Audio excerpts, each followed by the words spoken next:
opposition to chocolate milk as a performance-enhancing drug. So you can throw out the steroids and start the chocolate. The design of this study is a crossover. They don't refer to it as a performance-enhancing drug.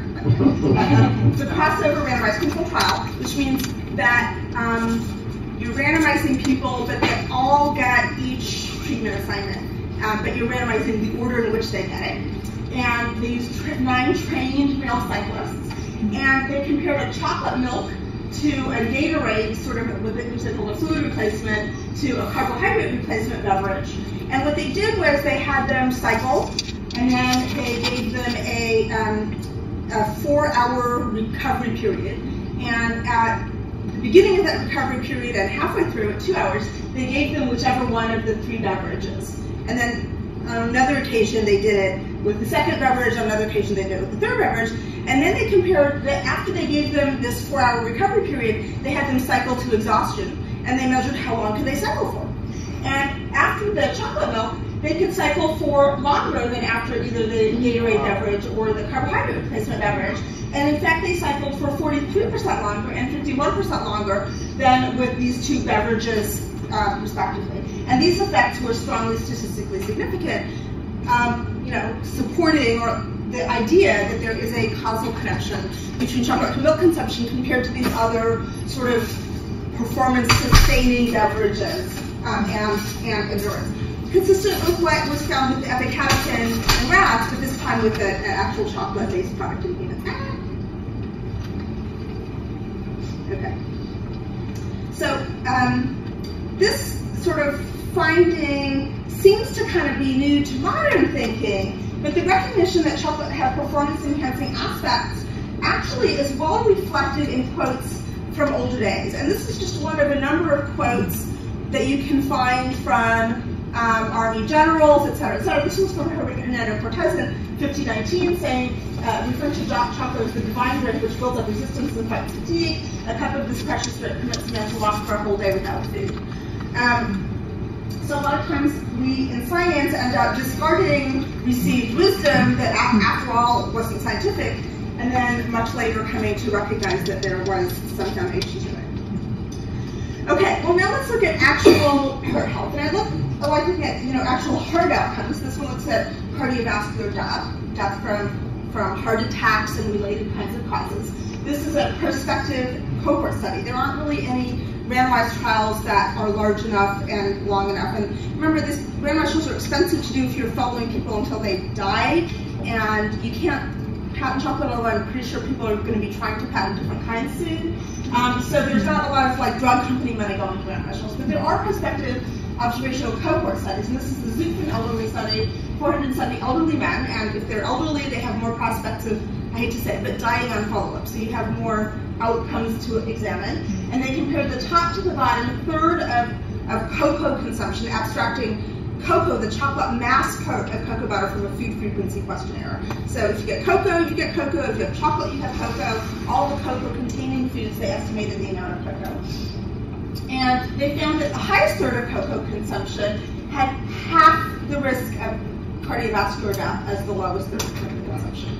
So a huge difference. And when this study was started, there had been no attention to favorable health effects of chocolate.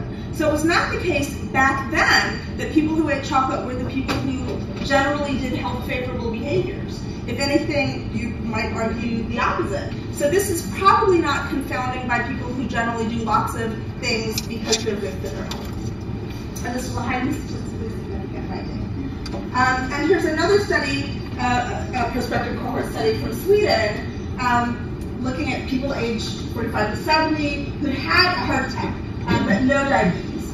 And they looked at chocolate consumption the prior 12 months and divided into 4 groups: no chocolate less than once a month, once a week, or 2+ times a week. And they said, okay, we're going to call the rate of heart deaths on 8-year follow-up in the no chocolate group, we'll call that our standard of 1. And we'll compare the rates in the other groups to that standard. And you see that as the chocolate frequency went up, the rate of death from heart disease went successively down, so that those who were in the highest chocolate consumption group of 2+ times a week actually had 1/3 the rate of heart-related deaths compared to those who didn't eat chocolate. And so what about heart failure. How many of you have heard of congestive heart failure or have a sense of what it is? So congestive heart failure is where the heart muscle isn't really working right. It's either not squeezing effectively or it's not opening up effectively. People refer to that as relaxation, but it's actually even more energy demanding than the squeezing part. And then blood doesn't circulate effectively and oxygen isn't delivered well to tissue, and fluid can back up into the lungs and bad things happen and people can die. And so this is a study that looked at about 32,000 Swedish, in this case women, with that no history of diabetes or heart disease, followed them for 9 years, looked at chocolate consumption by quartiles, the lowest fourth, the second lowest fourth, the second highest fourth, the highest fourth, and looked at heart failure. They followed them over time and doing what's called a survival analysis, the time to event. And they found that in their study, 1 to 2 servings a week was the optimal amount of chocolate. People who ate chocolate more than once a day didn't actually have a favorable finding in this study. But people who had chocolate 1 or 2 servings a week did the best and had about a 32% reduction in hospitalizations and deaths from heart failure. Yes? What did they define as a serving? Yeah, I actually should go back to this study and look. And I put servings in quotes there and meant to check, actually, this morning, but I had a little bit of complication. So that's a good question. And put the question on the email and I will definitely let you know. The more than daily. The more than daily in this group, if anything, there was no significant effect, but the trend was unfavorable. Yeah, but nothing statistically significant. But in this study, you don't want to eat it more than every day, according to this study. Now there, for those who sort of want better news for more frequent chocolate consumption, there is this study looking at stroke from 33,000 Swedish women with 10 years of follow-up. They used one of these food frequency questionnaires to determine average chocolate consumption over the previous year. Again, they divided into 4 quartiles.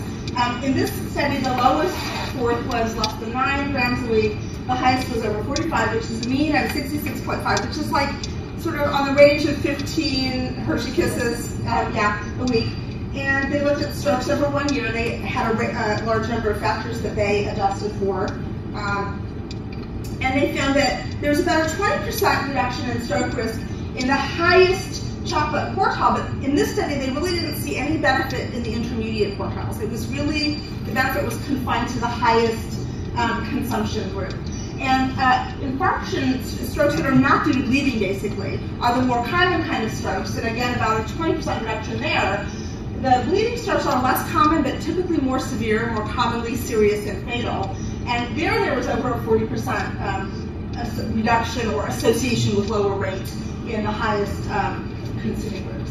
And incidentally, this year, there's been a very recent meta-analysis that came out with men and women, including over 100,000 people, basically finding the identical result with a risk ratio of 0.8, meaning 80% of the risk that you would have if you were in the lowest chocolate group. Okay, so looking through the popular literature, there is a ton of, actually, to use the official mathematical term, a gazillion citations on that, or that, authority for everything Google, linking chocolate to mood.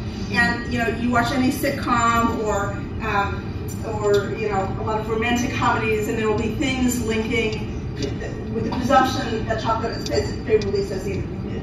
And we sort of went through the scientific literature and found that there had been practically, or essentially, no attention to the possible connection between chocolate and mood scientifically. So, in our same cross-sectional study that you heard about previously, we had measured a depression score, the Center for Epidemiological Studies Depression Scale, which is a well-validated depression instrument, and had also actually inquired about chocolate ourselves, and then learned that the food frequency questionnaire that we gave also provided times per month of chocolate and also servings per month, which in this study, the food frequency questionnaire defined as 1 medium chocolate bar or half of a large chocolate bar is what they call a serving. And so in this CESD depression scale, a higher score means you're more depressed, and a score of over 16 is considered to be the threshold for needing screening for depression, and a score of over 22 is considered to be presumptive major depression. And what was the result? That people who scored higher on the depression scale ate more chocolate.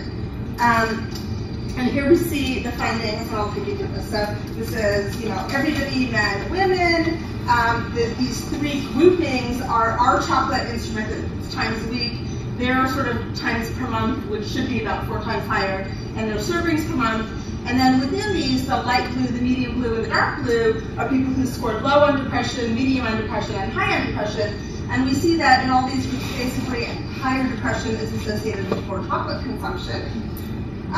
In women, it's pretty much most striking for the highest depression group, but there's a huge increase. Now, maybe this is just because depressed people eat more. Maybe they eat more calories, maybe they eat more fat, maybe they eat more carbohydrates. So we looked at this, and we found that comparing the group that is depression screen positive to the group that's depression screen negative, in fact, they do eat a little bit more fat, about 9.5%, about 6% more calories, about 6% more carbohydrates, about 1% more caffeine, but 56% more chocolate. So this is not just tracking with the amount of fat or calories. And none of these other differences met statistical significance, but the chocolate difference was highly statistically significant. Now, of course, this is a slice in time study. It doesn't tell us which came first. Is the chocolate causing depression? Is the depression, are people eating chocolate for the mood benefits because they're depressed? Is there some other factor that's making people both be depressed and eat chocolate? Are there short-term mood benefits, but longer-term mood harms, as we see from alcohol, where the short-term it raises serotonin levels, that it ratchets serotonin levels down over time? Any of these are possibilities from this study.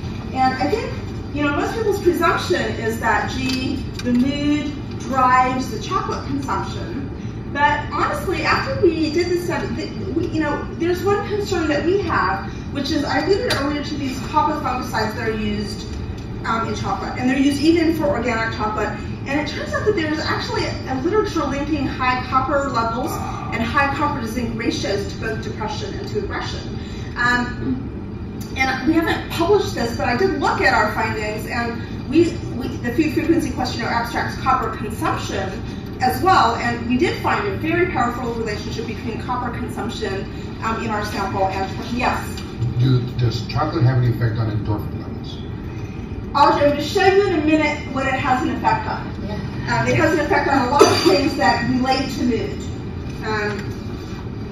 And I should mention that there are studies that show in the very short term that chocolate is associated with mood benefits. These are experimental studies where they give people chocolate after making them sad or joyful or other things by showing them film clips. And they find that chocolate does make you, does improve your mood, and the effect lasts for 3 minutes. So not a really long-lived effect. But, it's 3 minutes is 3 minutes out of life. Maybe money can't buy happiness, but it can't buy chocolate, which, some say, it's hard to disagree, is kind of the same thing. Okay.